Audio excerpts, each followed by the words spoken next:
網上拍賣活動近期出現咗新嘅詐騙手法，騙徒會扮成買家，騙取賣家嘅個人資料。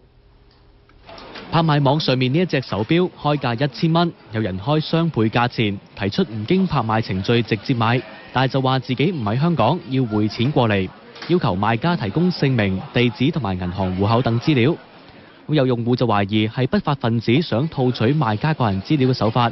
佢話近日不斷聽到有網友因為貪心而俾人呃咗。收得最多就係呢個電子遊戲機啦、手提遊戲機啦咁之類咯。佢哋會用一個你售賣緊嘅價錢可能 double triple，甚至用美金同你計，咁就你會覺得好着數嘅。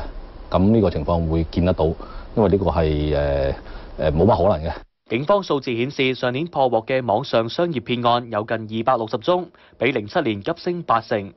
當中貨不對版或者付款之後收唔到貨嘅情況比較多，亦都有涉及盜取他人嘅個人同埋財務資料。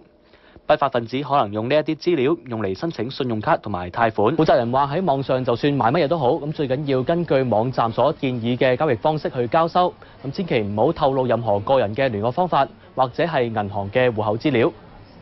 無線電視記者陳家明報道。